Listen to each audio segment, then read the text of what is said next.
My name is Helen Marston, and I am 71 years old. For most of my life I've kept to myself.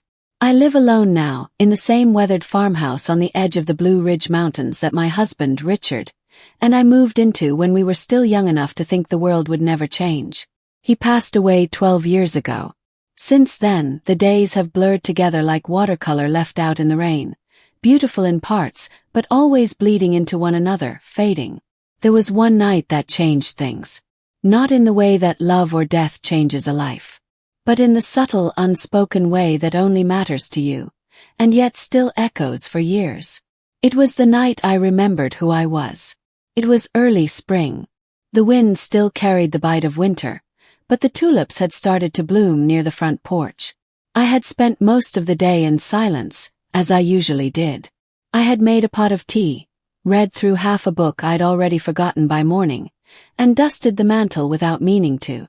These motions, these rituals were my comfort. But they were also my cage.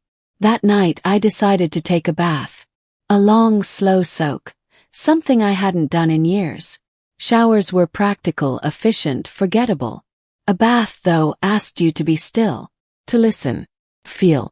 I lit the small candles I'd stored under the sink, ones Richard had given me years ago that I'd never dared to use. I placed them along the edge of the tub, their flames flickering in the reflection of the old mirror. The water was warm, then hot. I eased myself in, letting the heat wrap around my joints like an old friend. I don't know what made me do it. I didn't plan it. I just looked at myself in the mirror and saw someone I hadn't truly seen in decades. Woman. Not just a widow. Not just a grandmother or a neighbor or the woman who always remembered to pay her property taxes on time. But a woman, living, breathing, capable of desire, of laughter, of change. I let the bathwater carry my thoughts like leaves down a stream. I stayed there long after the water had begun to cool. I watched the candlelight dance across the ceiling. For the first time in years, I didn't think about what I had lost. I thought about what I had forgotten to want.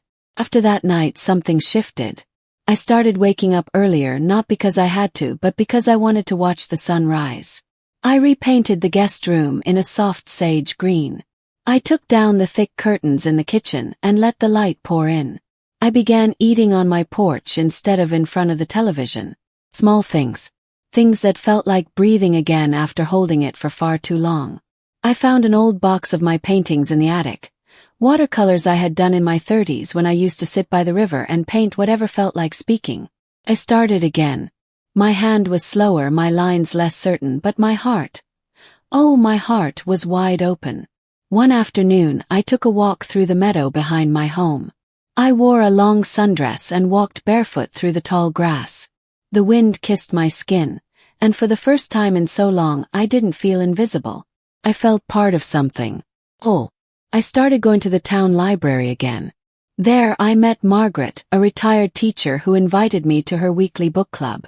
I was hesitant, unsure if I could keep up with the chatter.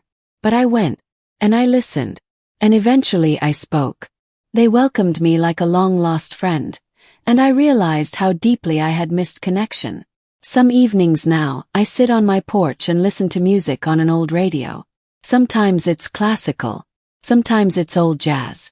Sometimes I dance. Just a few slow steps in the twilight, alone. And that's enough.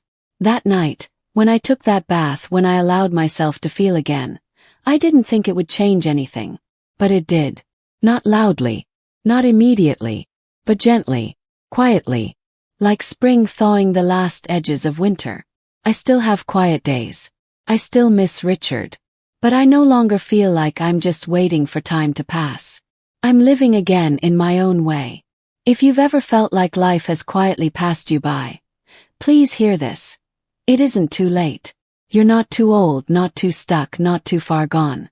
Even one moment of stillness can lead you back to yourself. That night I remembered how to listen. And in the quiet, I heard something beautiful. My own heart beating.